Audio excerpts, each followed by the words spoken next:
might have to be gigantic behind us again. People think we've just photoshopped you into that video. Yeah. I don't know. Fuck, look at us. We're just a little family. 4 wise monkeys. I think when you cross your arms and cross your legs, both hemispheres of your brain are in unison. Oh, Yeah, because when you're, like the left-hand side of my brain is working the right-hand side here, but when I go across there, this side, this side of my brain, or that side of my brain starts to, So when you kind of cross your hand like this, it calms you down. So whenever you kind of, both sides of your brain gets into a balance. So you cross your feet like that. So that's why you probably on the couch at the end of the day, you tend to cross your legs just so you can calm yourself down. And so actually doing a thing in your brain to balance it and to get both hemispheres kind of not one dominating the other. And so the logical and the emotional sides are all kind of harmonising and relaxing, I suppose. Thanks for the tip of the day. Fucking, that come from nowhere, didn't it? I think they know film and I was fucking looking up and down. Stop filming with us, don't worry. We'll turn it on later. Oh, fuck it. Oh, sorry, mate. Nah, you're right. The old trick. Yeah, you got me there. We've got Why are we all so Australian? Australian. She's got to turn into some ochre farm. It's Darcy's influence.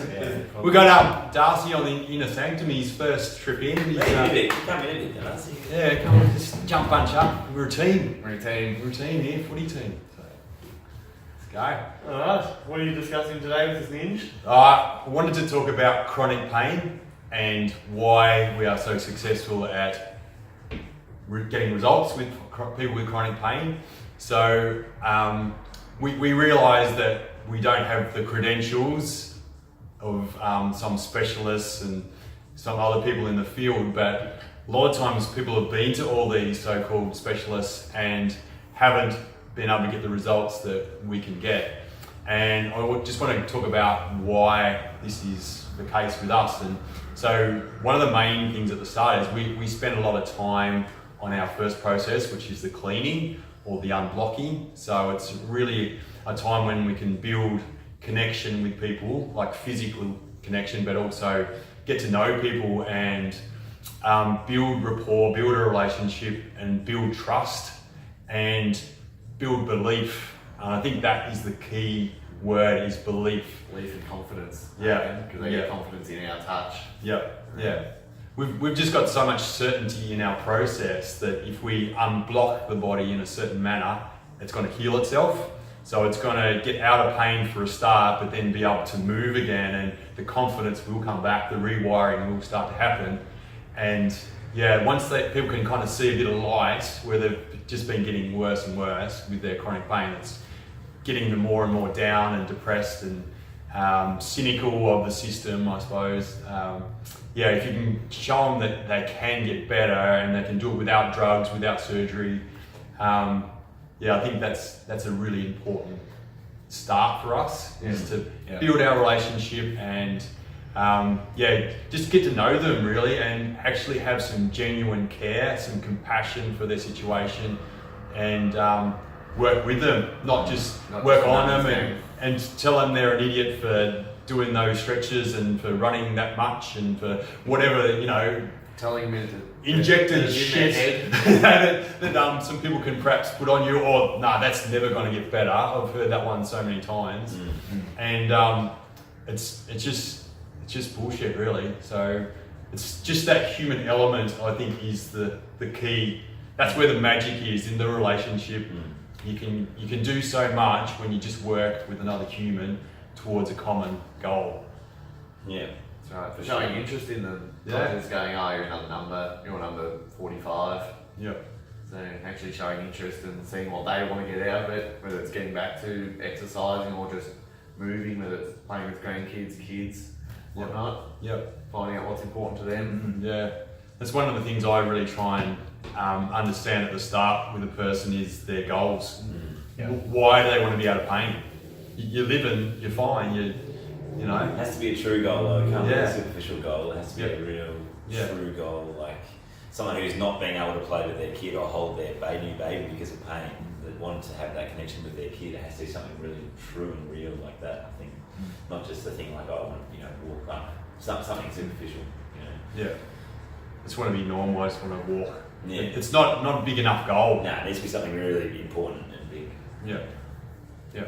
Because in this day, you can work from home, you can, you can do everything, you can get everything delivered, you can, get on your computer, you can do virtual friends, on social media and stuff. You don't have to have a pain-free body to have a life here. Yeah.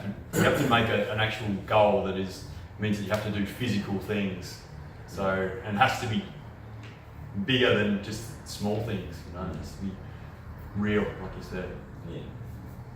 And from that comes trust, I think. If you can develop that kind of connection with someone and try and set a goal that's really meaningful and true, they will trust you and trust the process, and that will let them open up again to allow, what we say a lot is pushing into their pain.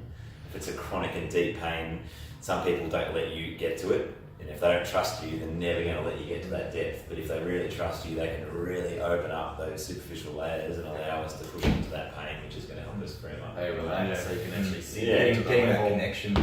Yeah, exactly. That Which not with manually or conceptually. Yeah. So that's a really interesting thing. You're actually pushing into their problem, their big block. And sometimes it's a psychological problem that manifests as a physical one. So for them to allow us to push into that is allowing us to get into their mind a bit as well. So I suppose pain is the thing they've been trying to avoid. So if someone to actually push into it and create more pain, it's sort of like a real mind change. Counterintuitive in a way. Yeah, that they have to go through. But when you're actually connecting with the pain, there's a resonation with that we're onto the right spot. They know it's right. Yeah, and it's productive. You just sense it. You just know that it needs to be done. It needs to be melted away so that flow can happen again and healing can occur. So many times with lower back pain, our lower back money spot, people say, that's not pain. And superficial treatment from other people in the industry or ultrasound or just TENS machine or this rubbish never ever replicates that pain for them. So that's why there's so much distrust and annoyance within our industry with people that have to waste money and time with other practitioners that don't really do what we do. So. And a lot of people come in and go, they always sort of went around the sore spot and they never actually went onto it, but you went straight to it and you didn't move off it. No, it felt like that's what it needed, and everyone says it feels like that's what I want. And that's the confidence, I think, when we can push into that and not be fearful of it. A lot of people would push into that pain and someone would react like, and that practitioner would be scared to go back there, but we have such confidence in our cleaning process that we just keep pushing, plow it out. For the greater good. That's greater good. They will heal. They'll come good. So if you've got chronic pain, try us out. Just come and try us. We'll rarely fail. At the very least, you'll make a new friend. Exactly. That's so true. Someone to have a chat with. That's probably all you need. Someone to vent and let it out. Yeah. Done. Thank you. Thank you. See you next time. Thanks for being involved, Dux. No. Got a couple of words in.